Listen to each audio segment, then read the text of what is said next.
अध्यक्ष महोदय, महाराष्ट्र विधानसभा नियम 47 अन्वये मी कालच्या दुर्घटनेबद्दल निवेदन करू इच्छितो। अध्यक्ष महोदय, काल 19 जुलै रोजी चौक येथे मानिवली खालापूर या महसुली गावाच्या हद्दीमध्ये इर्शालवाडीमध्ये दरड कोसळल्याने एक मोठी दुर्घटना त्या ठिकाणी घडलेली आणि खरं म्हणजे त्याच्यामध्ये रात्री 11:35 ला याची माहिती मिळाली आणि त्यानंतर प्रशासकीय यंत्रणेमार्फत बचाव कार्यासाठी त्या ठिकाणी तात्काळ अतिशय दुर्गम भाग होता, पाऊस होता, वादळ वारा होता, सगळे होतं, परंतु अशा परिस्थितीमध्ये नाही ते पण होते काल तिकडे। अशा परिस्थितीमध्ये रात्री 12:40च्या सुमारास प्रत्यक्ष घटनास्थळ या जागेवर आपली यंत्रणा पोहोचली। मी सातत्याने त्यांच्या संपर्कात होतो। उपमुख्यमंत्री देवेंद्रजी होते, नंतर उपमुख्यमंत्री अजितदादा देखील सकाळी आपल्या वॉर रूम मध्ये, कंट्रोल रूम मध्ये होते आणि त्यावेळेस तिकडे एक तात्काळ तिथलं स्थानिक बचाव कार्य करण्यासाठी यशवंती हायकर्स त्या सामाजिक संस्थेचे 25 स्वयंसेवक आणि चौकातल्या या ठिकाणचे 34 ग्रामस्थ, तिथले दुसरे वरोसेचे 20 ग्रामस्थ, नगरपालिका खोपोली या तिथले कर्मचारी, कोलाडचे रिव्हर फायटर असे सगळे लोक तातडीने त्या ठिकाणी पोहोचले। एनडीआरएफच्या 4 टीम त्या ठिकाणी पोहोचल्या, 100 जवानांच्या, टीडीआरएफच्या 80 जवान, त्याचबरोबर स्थानिक बचाव पथकाच्या 5 टीम यांनी बचाव कार्याच्या कामामध्ये खरं म्हणजे एक मोलाची कामगिरी त्या ठिकाणी बजावली।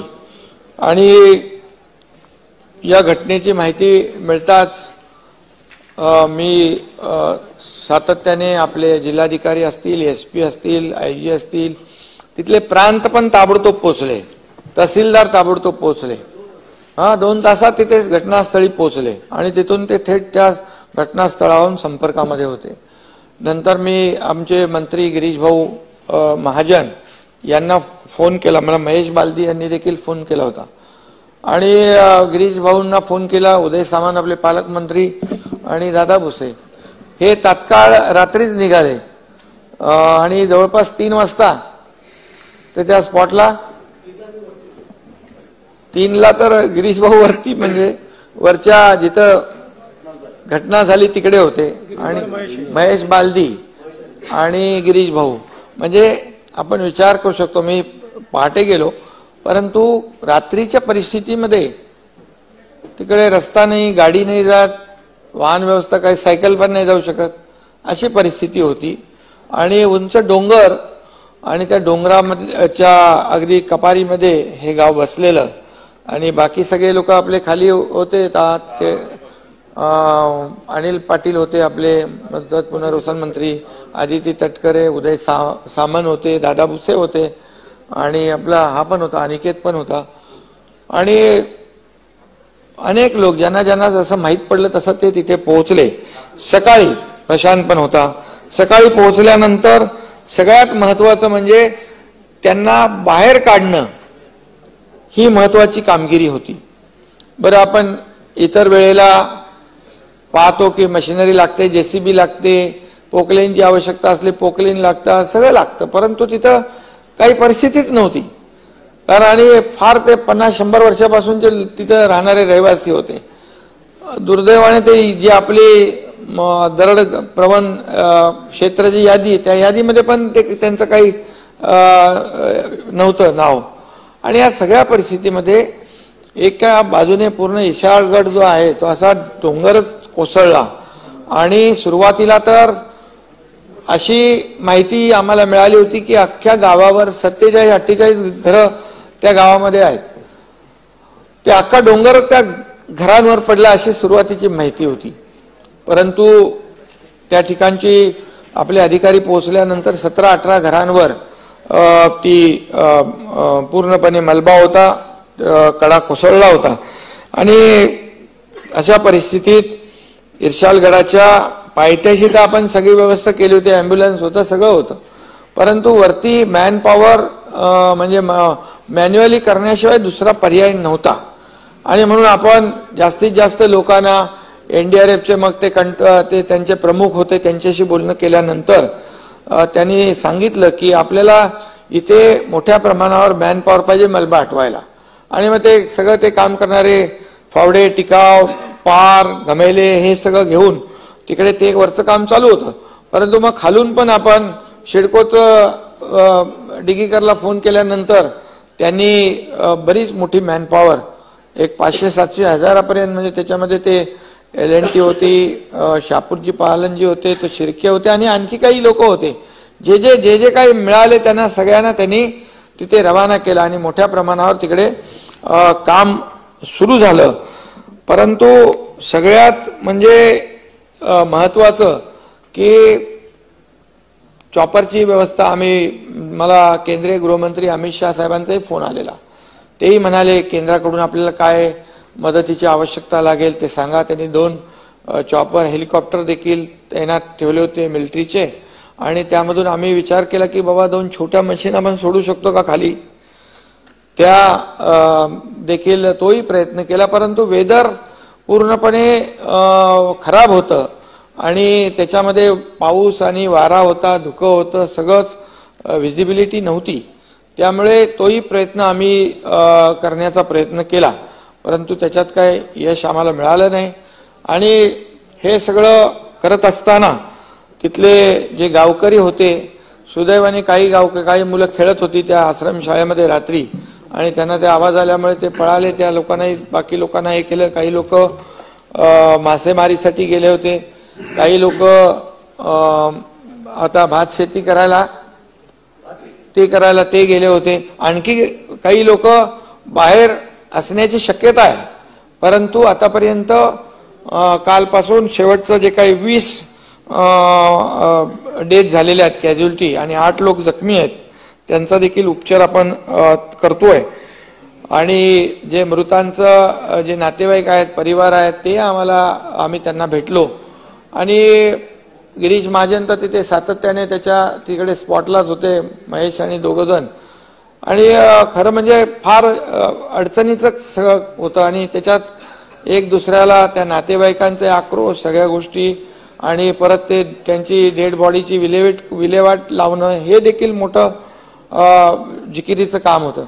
परंतु एकीकडे मलबा हटवण्याचं काम काही लोक करत होते, दुसरीकडे त्या जे मृत आहेत त्यांच्या नातेवाईकांशी बोलून वरतीच ते विधी करायचा ठरला. काही लोक ते खड्डे खोदत होते. पण अतिशय विदारक दृश्य होतं, अतिशय भयानक अशी भीषण परिस्थिती, दुर्दैवी घटना ती होती.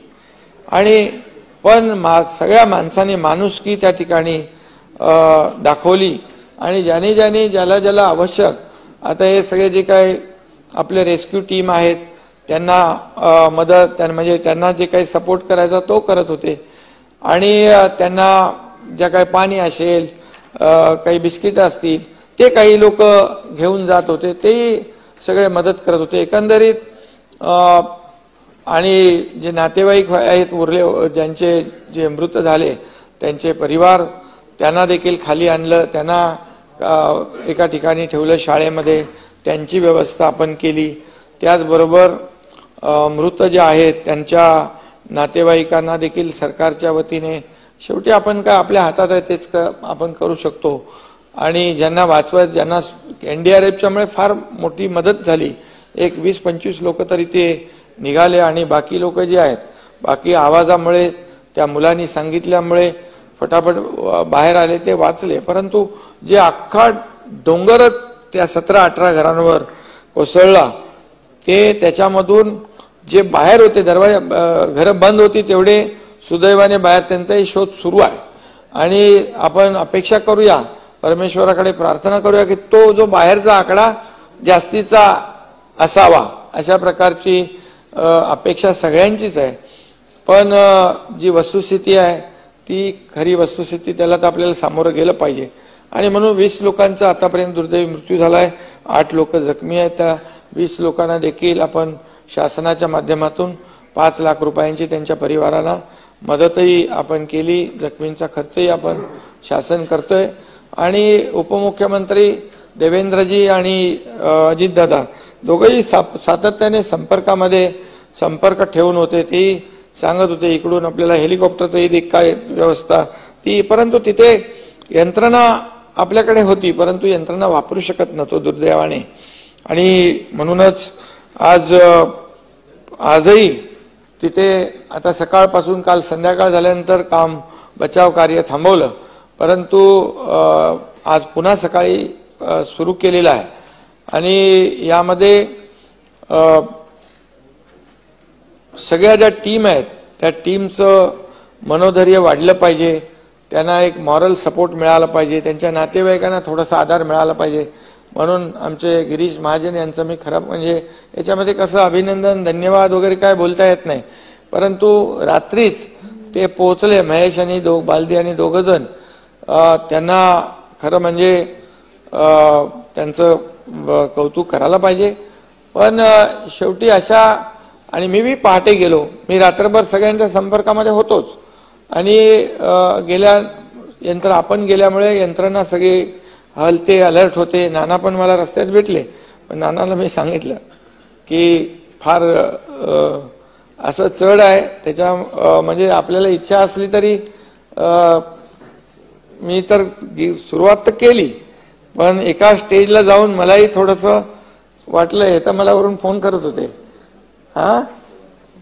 आणि त्यामध्ये मोठ्या प्रमाणावर एवढं उंचावर ते होतं की फार भयानक परिस्थिती होती. आणि एक स्टेजला पोचल्यानंतर म्हणजे मी विचार केला, एवढे सगळे साहित्य घेऊन जात आहेत, त्यांना सॅल्यूट केला पाहिजे. कारण परिस्थितीत तशी कठीण आणि प्रसंग बाका होता. एक आपला फायर ब्रिगेडचा जवान होता, तो देखील रेस्क्यूसाठी जात होता. तो रात्रीच पुढे जात होता आणि त्याने देखील प्रयत्न केले, पण त्याचा हार्ट अटॅकमुळे दुर्दैवाने मृत्यू झाला. त्याच्या परिवाराच्या मागे देखील आपण आहोत. परंतु हे सगळं जे आहे हे सगळं तिथला लोकांचा आक्रोश आणि सगळं पाहिल्यानंतर अतिशय म्हणजे हा दुर्दैवीच प्रसंग होता.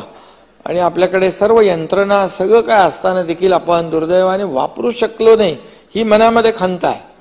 आणि आज पुन्हा आपल्या तिथे सगळं चालू आहे काम. तिथून काही अशा प्रसंगामध्ये एक पहिल्या दुसऱ्या तिसऱ्या दिवशी पण काही लोक जिवंत निघालेली आहे, असं देखील आपल्याला इतर दुर्घटनांमधून अनुभव आहे.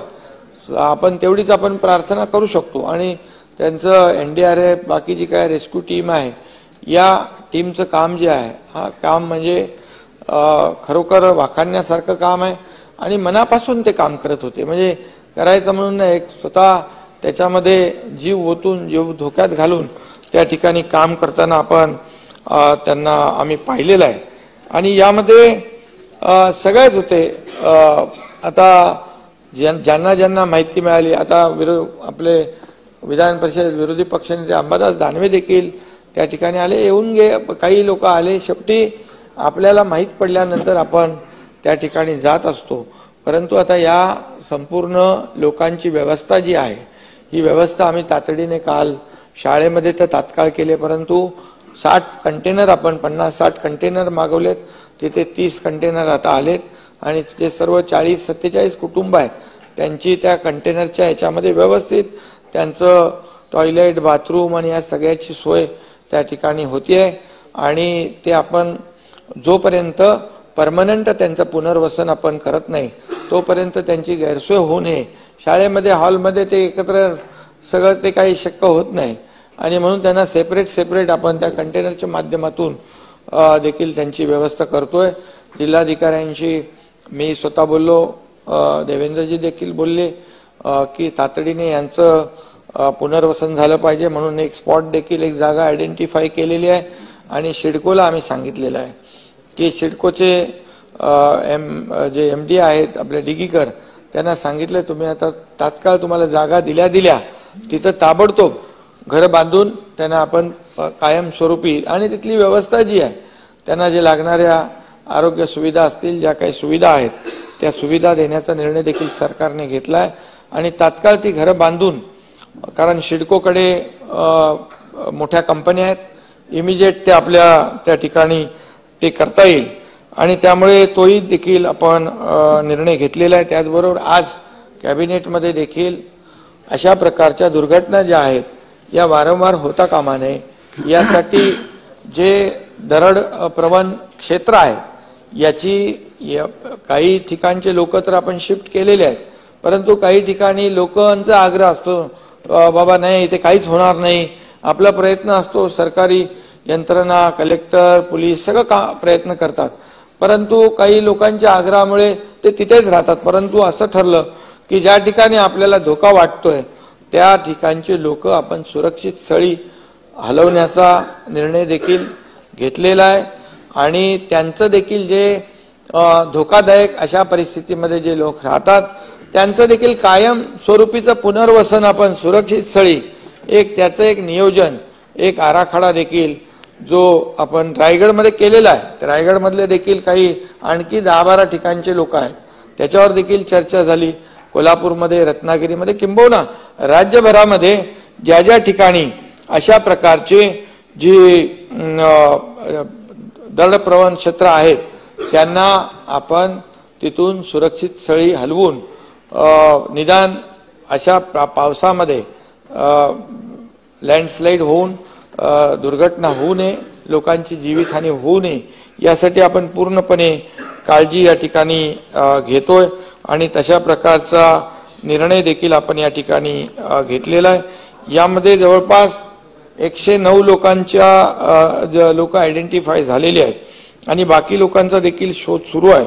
काही लोक नक्कीच इतर ठिकाणी हे तिथे चर्चा केल्यानंतर भात शेतीची भात लावणीसाठी देखील आदिवासी कुटुंब दुसरीकडे कामावर जातात आणि हे सगळ्यांचं हे करून आजही तिथे म्हणजे हे कायमस्वरूपी आपण यांचं पुनर्वसन करण्याचा तर निर्णय झाला, त्याचं जे नियोजन तेही झालेलं आहे, परंतु एकंदर पूर्ण राज्यभरामध्ये देखील ज्या ज्या ठिकाणी असे स्पॉट आहेत ते जे यादीमध्ये आहेत, आता हे यादीमध्ये नव्हतं, यादीमध्ये आहेत त्याचं तर आपण हे करूच, परंतु यादीमध्ये नसले तरी सुद्धा त्याचा आपल्याला तिथल्या यंत्रणेला माहीत असतं, तिथल्या लोकल अधिकाऱ्यांना माहीत असतं, तिथल्या स्थानिक लोकांना माहीत असतं की या ठिकाणी अशा प्रकारचा अपघात दुर्घटना होऊ शकते, अशा तेही तपासण्याच्या सूचना मी या ठिकाणी आम्ही दिलेल्या आहेत कॅबिनेटमध्ये आणि तोही निर्णय कॅबिनेटमध्ये घेतलेला आहे। जे मृत जे आहेत त्यांना देखील आपण खरं म्हणजे श्रद्धांजली आपण आपल्या वतीने देऊ आणि त्याचबरोबर जे नातेवाईक आहेत त्यांना देखील त्यांचं योग्य पुनर्वसन, त्यांचं आता तात्काळ योग्य नियोजन, राहण्याची व्यवस्था या सगळ्या बाबींवर पूर्णपणे आम्ही लक्ष ठेवून आहोत आणि शासन पूर्णतः या दुर्घटनाग्रस्तांच्या पाठीशी आहे, शासन गंभीर आहे एवढंच मी या प्रसंगी आपल्याला सांगू इच्छितो आणि जवळपास सर्वच लोकांनी यामध्ये सत्ताधारी असू द्या किंबहुना विरोधी पक्षाचे सदस्य असू द्या यांनी सगळ्यांनीच एक सहकार्याची आणि भूमिका याच्यामध्ये घेतली। एक माणुसकी काय असते यामध्ये, शेवटी राजकारण करायच्या जागा वेगळ्या असतातच, त्याच्यामध्ये आपल्याला खूप वेळ पडलेला असतो, पण अशा परिस्थितीमध्ये या दुर्घटनाग्रस्तांच्या मागे सगळेजण अगदी विरोधी पक्षाचे लोक पण त्यांनी देखील मोठी सहानुभूती दाखवली आणि सरकारला सहकार्य केलेलं आहे आणि सरकारच्या माध्यमातून देखील या कुटुंबियांच्या पाठीशी किंबहुना अशा प्रकारचे जे काही प्रसंग येतात त्यांच्या मागेशी सरकार पूर्ण पाठीशी उभं राहतं एवढंच मी या प्रसंगी या ठिकाणी सांगू इच्छितो। धन्यवाद।